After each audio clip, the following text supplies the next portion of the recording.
magandang araw po sa inyo. Magandang araw sa ating mga panauhin. Salamat po sa Diyos sa inyong pagdating at sa inyong pagpapaanyaya. Alam namin mga kababayan na hindi naman madaling mag-anyaya ng mga tao. Lalo na pag ang pag-uusapan mga bagay na nauukol sa relihiyon. Alam natin na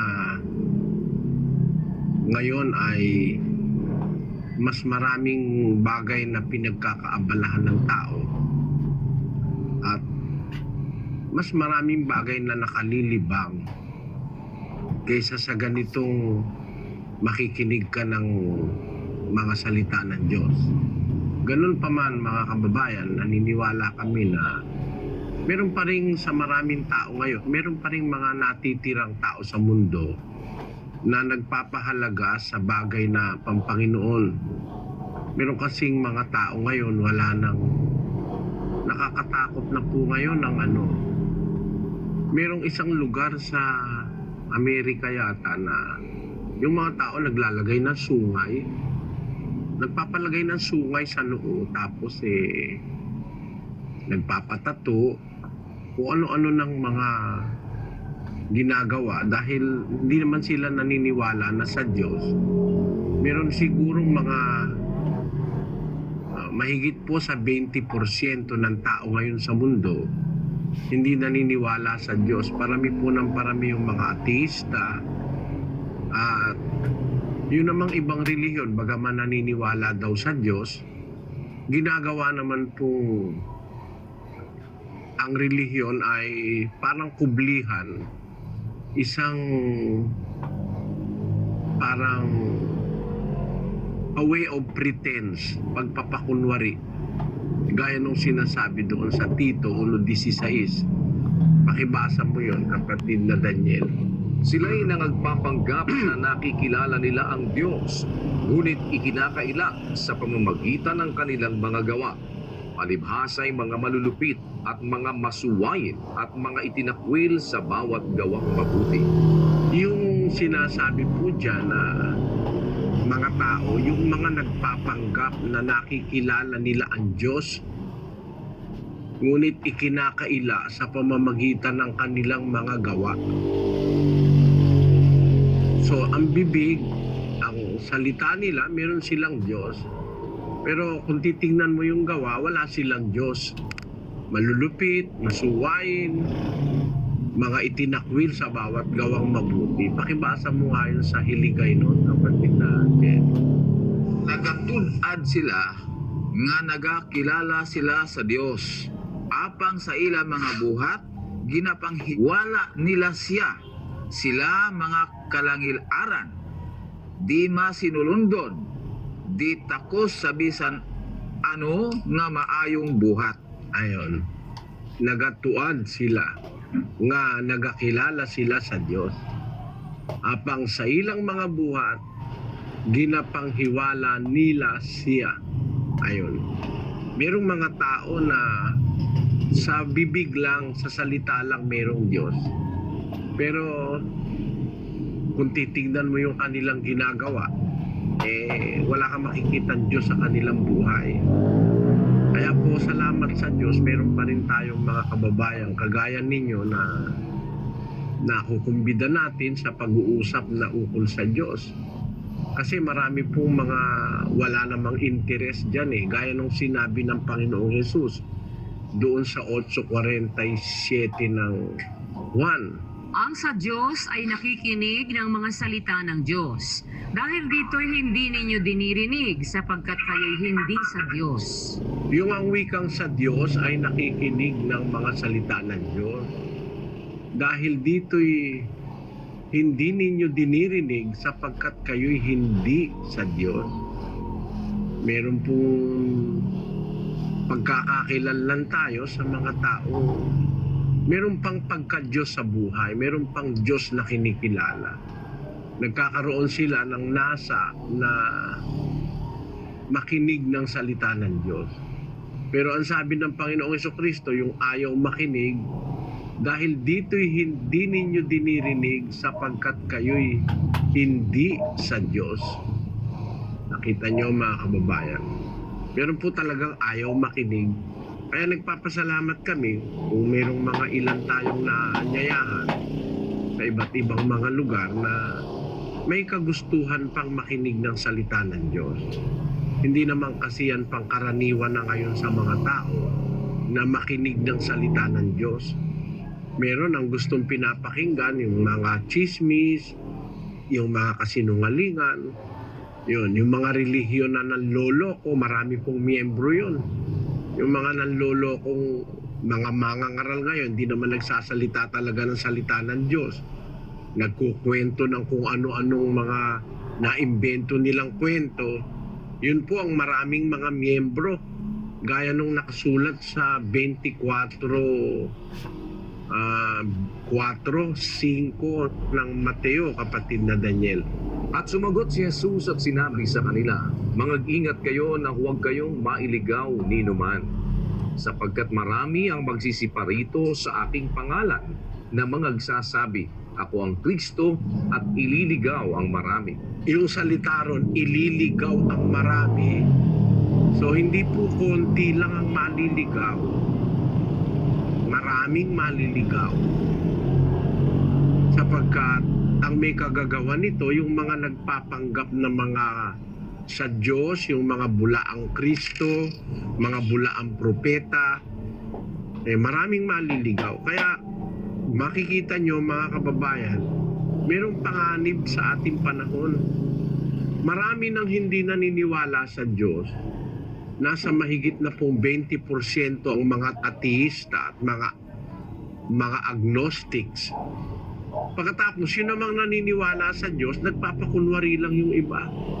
Pagkatapos, yung iba naman, maraming maliligaw dahil dadayain ng mga bulaang Kristo at mga bulaang propeta.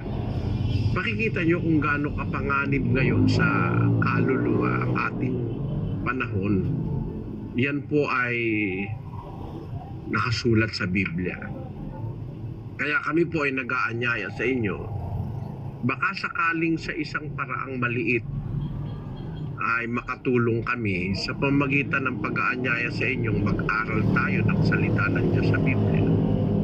Para tayo po ay maging maalam yung kaalamang makakapagligtas sa atin sa pandaraya, pagliligaw, at sa panluloko ng mga mangangaral sa ating panahon. Umpisa na tayo, kapatid na Daniel.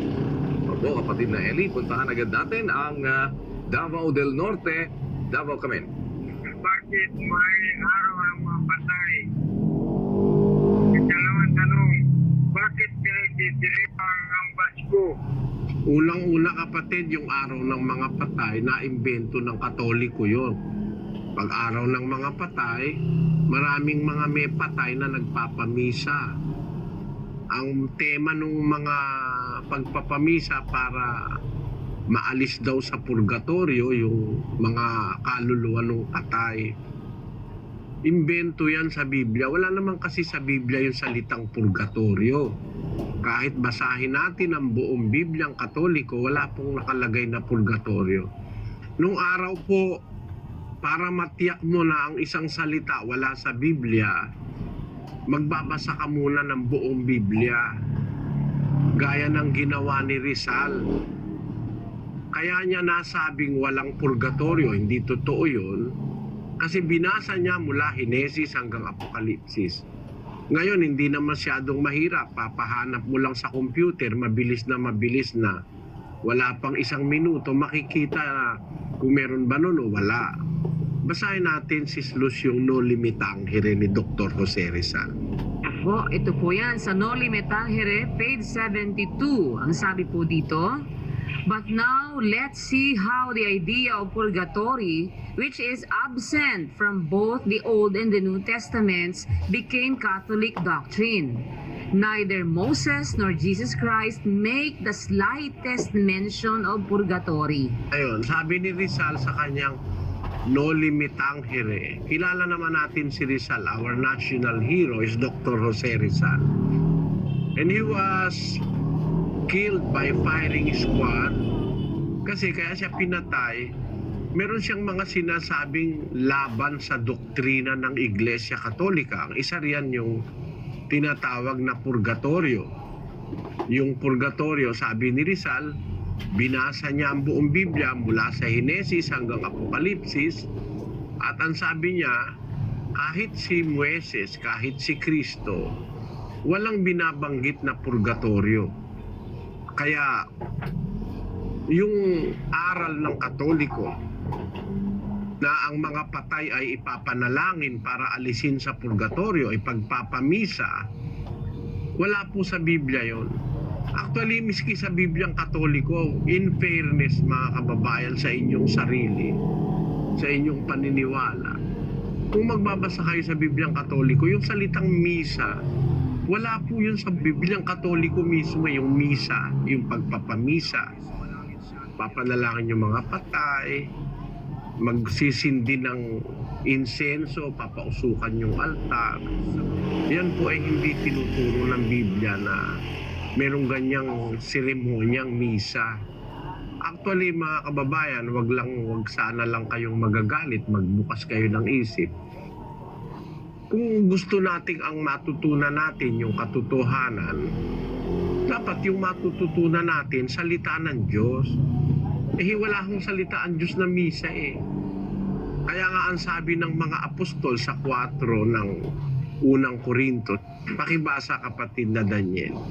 Ang mga bagay ng ito, mga kapatid, ay inianyo ko sa halimbawa sa aking sarili at kay Apolos dahil sa inyo, upang sa amin ay mga tuto kayo na huwag magsihigit sa mga bagay na nangasusulat, upang ang sino man sa inyo ay huwag magpalalo ang isa laban sa iba. Ayon. Dapat ang matutunan natin, huwag hihigit dun sa bagay na nakasulat. Basahin nga natin yun sa Bisaya, sa Cebuano. Karon kining mga butanga, mga igso, ingon nga ang pagsulundan, akong gibalhin sa akong kaugalingon ug kang Apollo tungod kaninyo. Aron nga kanamo makakaton kamo sa dili pagbaton ug mga huna-huna kapin sa mga butanga na hasulat na. Ayon. Yung huna-huna, mga haka-haka na wala doon sa nakasulat, hindi dapat na yun ay ating pagbatayan sa relihiyon mga kababayan. Sa hiligay no ng pagkakasabi ron, initanan mga kauturan na pahanungod ko sa akon kaugalingon kag kay Apolos tungod sa inyo kaayuhan, agud nga sa amon makatuon kamo nga hindi maglabaw suno sa kasulatan. Yung hindi dapat na hihigit sa kasulatan. Ang pagkatuto na dapat matutunan natin, huwag hihigit sa kasulatan. Sabi sa Kapampangan, ngeni digbagi adeti kapatad, linipat ko king makatulad ka na, kumurin ampon kang Apolos king uliyo. Bangking kay kami, makabalo kayo, ay may labis king bagi ang makasula. Makabalo kayo, may labis king bagi ang makasula. Bakit? Ba't kailangan sa nakasulat tayo matuto?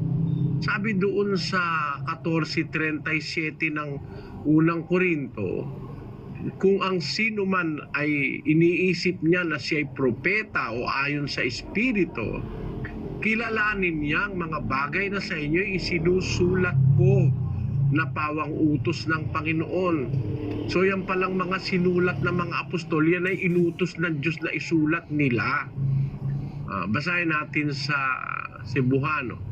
Kung may tao nga nagahuna-huna nga siya manalagna, kung espirituhanon, pailha siya sa mga butang nga gisulat ko kaninyo, nga kini sila mao ang sugo sa Ginoo. Ang mga butang nga gisulat ko kaninyo, sila mao ang sugo sa Ginoo. Ibig sabihin, yung mga isinulat ng mga apostol, utos sa kanila ng Diyos na isulat. Kaya dapat ang matutunan natin yung nakasulat. Sabi ni Pablo, huwag hihigit sa nakasulat.